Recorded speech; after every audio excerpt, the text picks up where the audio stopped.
नमस्कार दोस्तों, मैं सतीश कुमार आपका अपने चैनल G0.2 पर हार्दिक स्वागत और अभिनंदन करता हूं। हम बात कर रहे हैं 14 दिसंबर 2025 को हुए ऑस्ट्रेलिया में आतंकवादी हमले के बारे में। जी हाँ दोस्तों, 7 अक्टूबर 2023 जी हाँ दोस्तों, 7 अक्टूबर 2023 का वह खौफनाक दिन जो कोई भी इजराइल का नागरिक, इजराइल की सरकार चाहकर भी भुला नहीं सकेगी।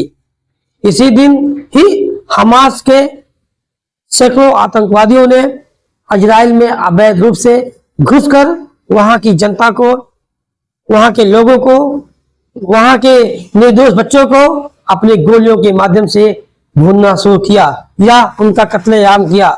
लगभग 100 या सैकड़ों लोगों को बंधक बनाया गया और उनकी किडनैपिंग भी की गई।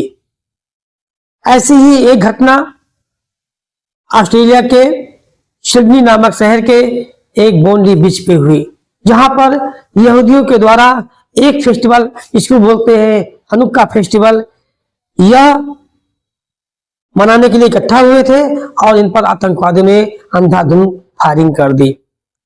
हम चर्चा करेंगे हनुक्का फेस्टिवल के बारे में थोड़ी सी, क्योंकि आपको इसके बारे में जानकारी जरूरी है देना।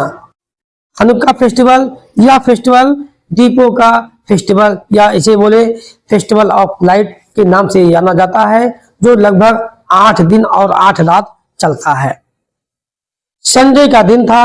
लोग इस हनुक्का फेस्टिवल को मनाने के लिए समुद्र किनारे बोंडी बीच पर लोग इकट्ठा हुए थे और फेस्टिवल को सेलिब्रेट कर रहे थे, एक दूसरे से मिल रहे थे, दीप जला रहे थे, म्यूजिक में मगन थे। लेकिन अचानक 2 आतंकवादियों ने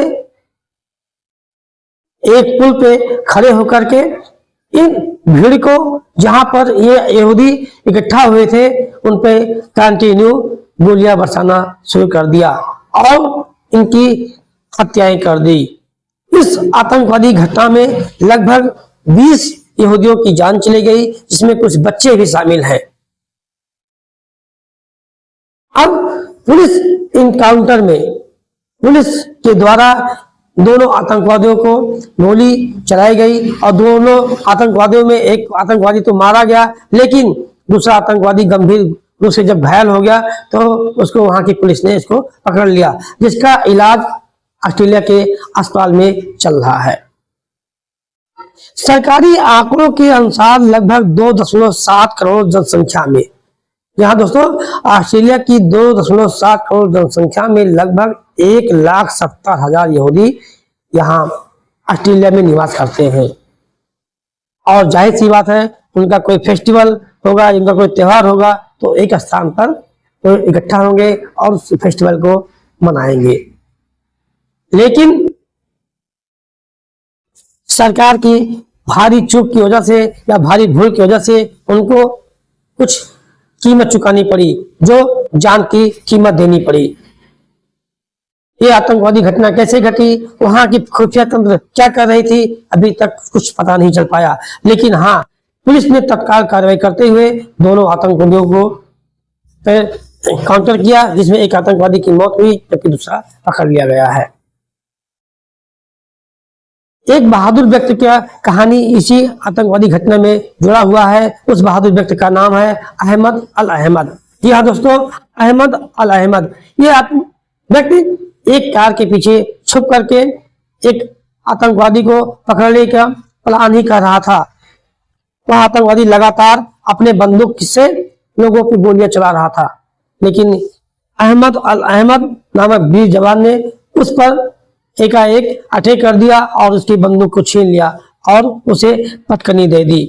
लेकिन दूर खड़े हुए दूसरे आतंकवादी ने जब यह नजारा देखा तो वो लगभग 5 फायरिंग या 5 राउंड गोलियां चला दी उस जवान पर, और उस जवान को 2 गोलियां लगी जिससे वो घायल हो गया। लेकिन फिर भी उसकी बहादुरी की हिम्मत को दाद देते हुए वहां की सरकार ने उसे ऑस्ट्रेलिया का हीरो कहा है। अब देखने की बात यह है कि ऑस्ट्रेलिया सरकार इन आतंकवादी की जो जड़ है, जो रूट है, इसको कैसे काटने का प्रयास करेगी। ऑस्ट्रेलिया की सरकार ने यह साफ कर दिया है कि दोनों आतंकवादियों के पहचान पाकिस्तान के लाहौर से हुई है। यह दोनों आतंकवादी बाप बेटे थे। बाप की उम्र लगभग 50 साल थी और बेटे की उम्र लगभग 24 वर्ष थी। इन दोनों आतंकवादियों का नाम, एक का नाम था साजिद अकरम और दूसरे का नाम था नवीद अकरम। इन दोनों के पाकिस्तान होने का भी प्रूफ मिल चुका है, जिसको ऑस्ट्रेलिया की पुलिस ने सबके साथ साझा भी कर दिया है।